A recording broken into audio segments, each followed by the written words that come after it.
Do you feel it's a little long and winding and wiggly and crazy right now? Yeah, it is, but we got it. You know, Mary Oliver, it reminds me of a quote of Mary Oliver's that I just always kind of gets me stirred up. It says, "Tell me what you're going to do with this one wild and precious life you've been given. Tell me what you're going to do with it, this wild and precious life." Now, our life is wild because we have within us that creative potential that's limitless and free will.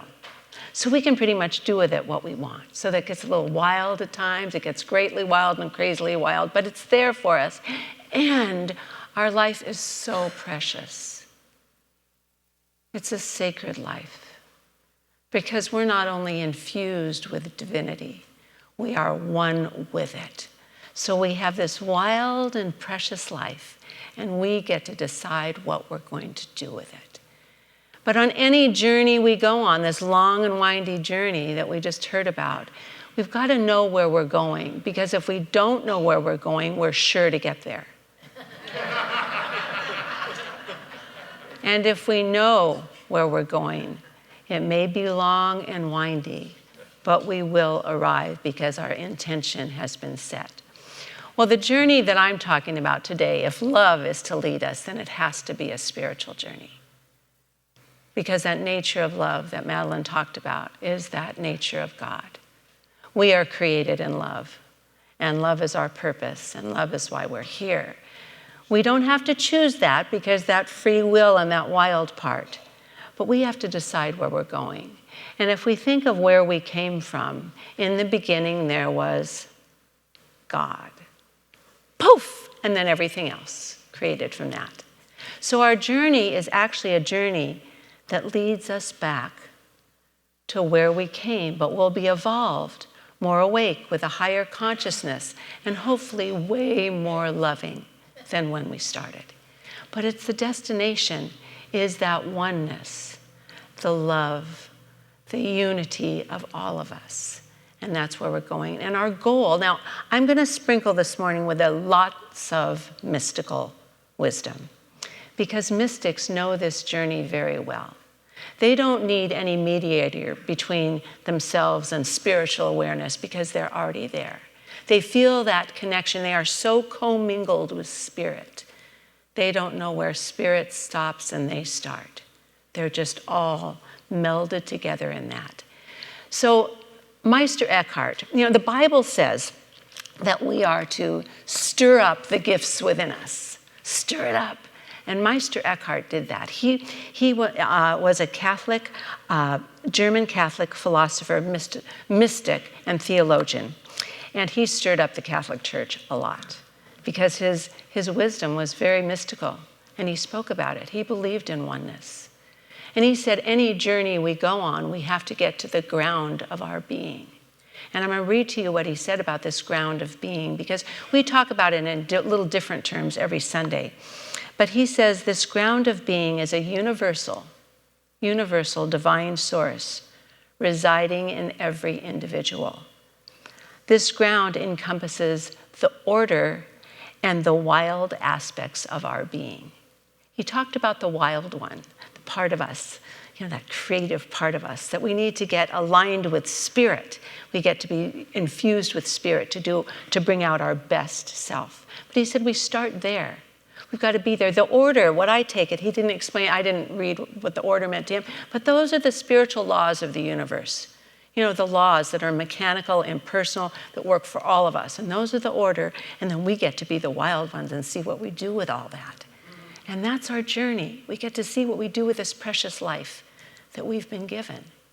The problem is, the universe is always on our side. The universe is never against us, but always for us. But we take side trips, road trips off the path of awakening. Have you ever been there? We get off, we forget. We lose the point where we're going to that place, and we have help, but we decide to do it alone. And we get lost when we're not paying attention. Another great mystic and ancient Greek philosopher I never know how to say his name, Plotinus, said love is something everybody has, but not everybody uses. Right now, we are at a very alarming divide in our world, and it didn't just happen now. We've been working on this for years and years and years and centuries. This division that's happened, the right, wrong, good, bad, where we have this illusion of separation, and we've been working on it for a long time. And here we are now, right now, when it seems worse than ever, but we don't know for sure. But it just seems like it. And we have something to do. We've got to do something. I do not believe life is about winning an argument. I just don't think that's what it's all about.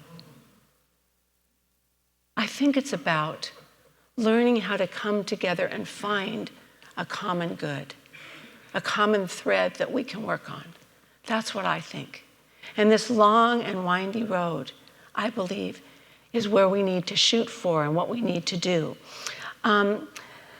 The greatest conflict, this is what one of the mystics said, I can't remember, but the greatest conflict is between our ego and our soul. That's where the conflict comes.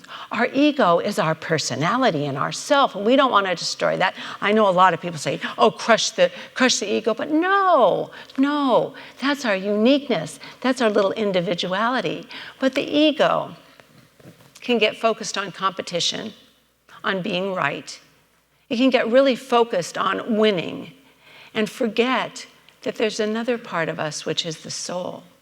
And that's not what the soul focuses on. The soul likes to refresh and renew and be creative. So I think what these times right now are calling for is something refreshed and new within ourselves and within the world at large. Something new wants to be born, and we're here right now on purpose because we're part of that.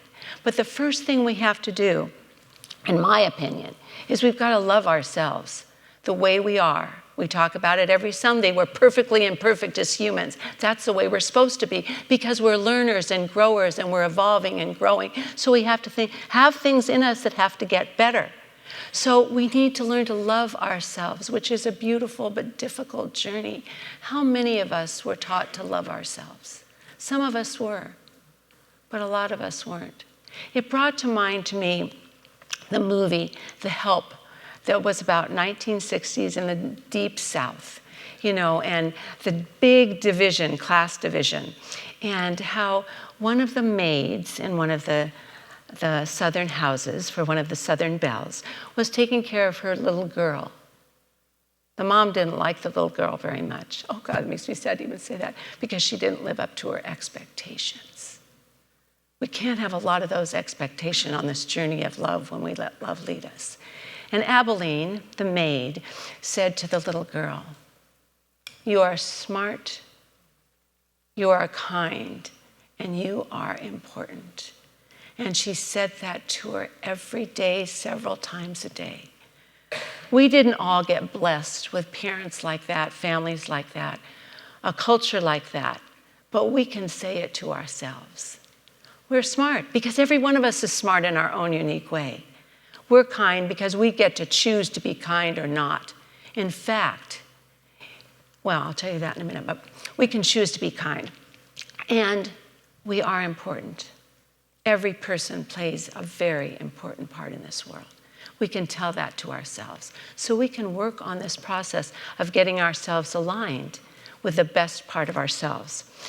Now, we must recognize that all the mystics say that love is a transactional energy. It's an adjuster. It changes things. It makes things better. It makes things different. And no one knows this any better than Father Gregory Boyle. He is a Catholic Jesuit priest, and he lives in LA.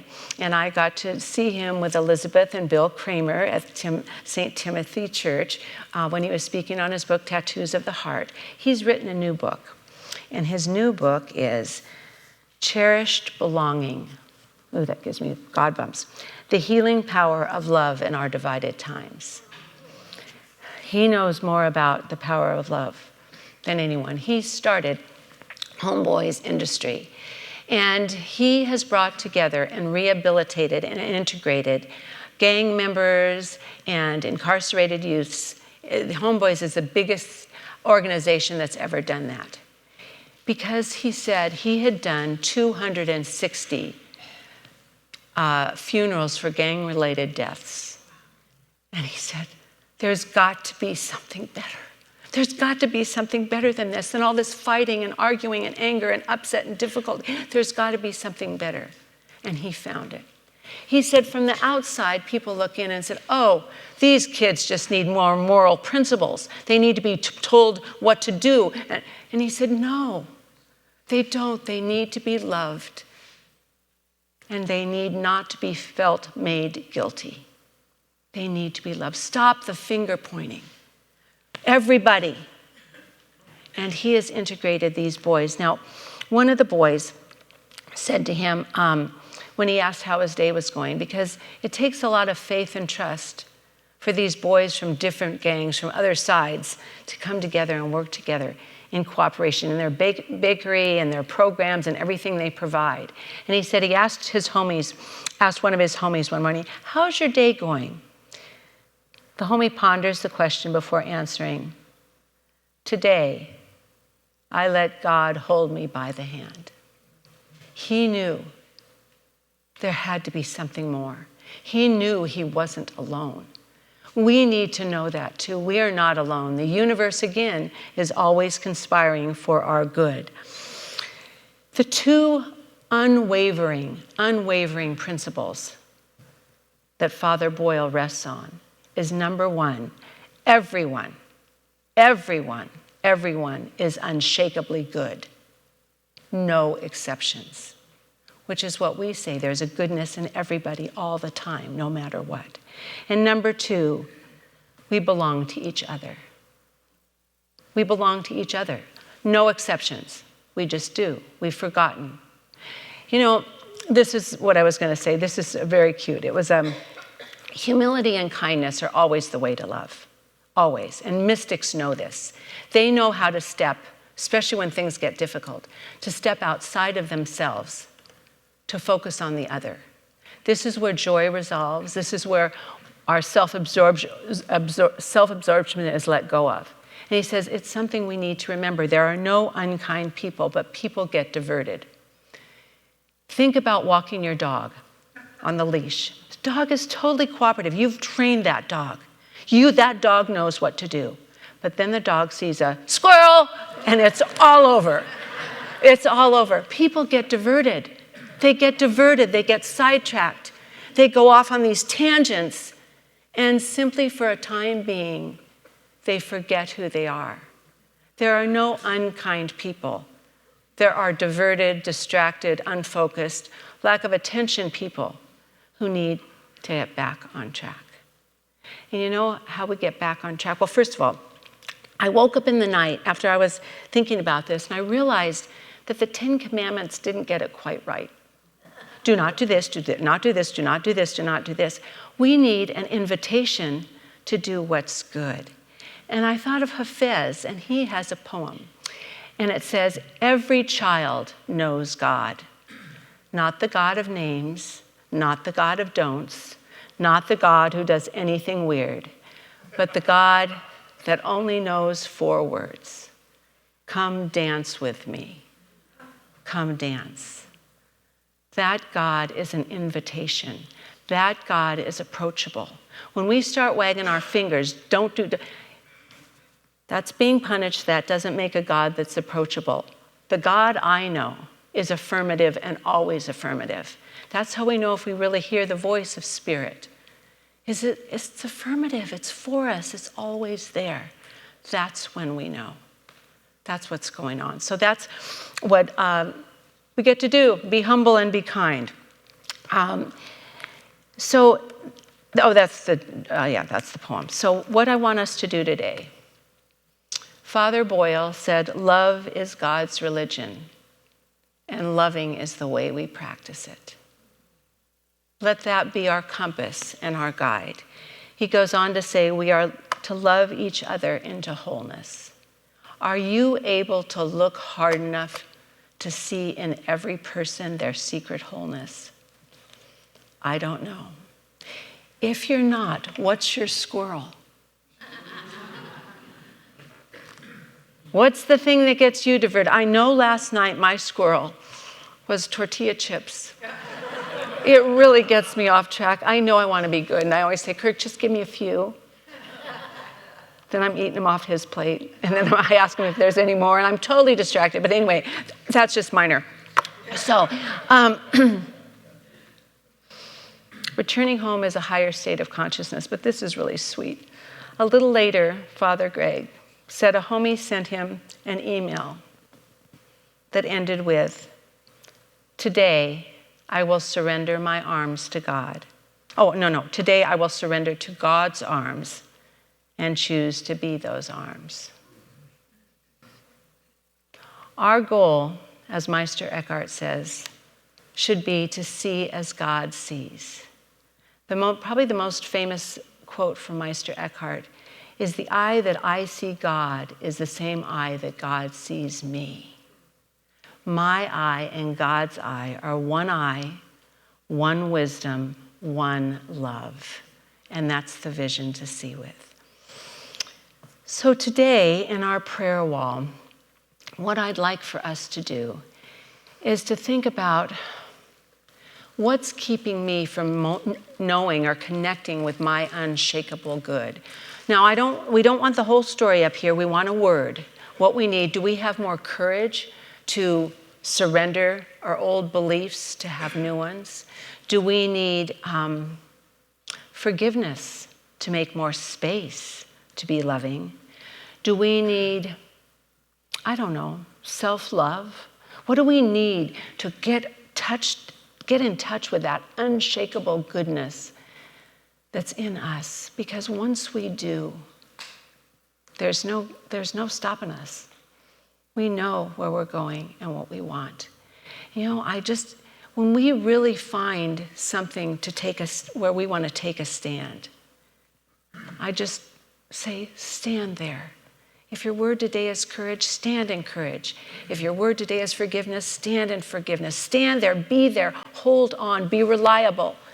Okay, I'm going to invite our practitioners and our ministers up as we create this space of our oneness with infinite spirit, knowing that God is, love is all there is. And we are one with that infinite power. We are made of that source and that energy and that essence. And remember, as you come up today, and remember, your prayer is not just a prayer for you.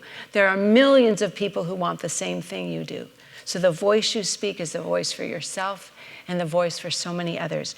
Please come up to our wall and just say, my prayer today is for, and whatever it is you need and want. So I'm going to invite us to take a stand. I told you, take a stand on whatever word either you spoke here in the prayer wall or you know is your word for you today. If it's courage, if it's faith, if it's trust, if it's lack of forgiveness, whatever it is, take a stand. Stand on that word. Yep, stand on it and let it right now. Just feel, if you can close your eyes, but when you're standing, it's okay. You don't have to. But if you feel that word right there, whatever it is, love, light, goodness, peace, joy, unity, just let that word come up through the bottom of your feet. Let it come up and give you the strength in your legs to stand strong and tall. Come up through your torso to give you the power to be that light, the goodness, the word you want to shine through yourself and in your world, in your environment, and come up to that place of the heart, the place where spirit, where soul, where light, where goodness, where love reside, and let that word activate and energize you right here, right now, and let that goodness, that peace, that energy, I call it the white sparklies of God's infinite love, just permeate your being into your mind, allowing your mind to surrender anything unlike affirmations of goodness and peace. Take a nice deep breath and just say with me, today, I stand in love. I choose to be the light. I see the goodness through the pain, through the division, through the lack of understanding. I know there's something more. And I commit to being part of the good that's unfolding right here and right now, and so it is. Say it all. It's just a challenge, just to be a part of the good unfolding. And then look around at your fellow travelers. A little understanding that we are here together. We are here for each other. We are part of the good unfolding. And I thank you for being here on the journey with me. Together, we make a difference. We know it, we see it. And let's just seal this by saying together, and so it is. Thank you, thank you, thank you, thank you.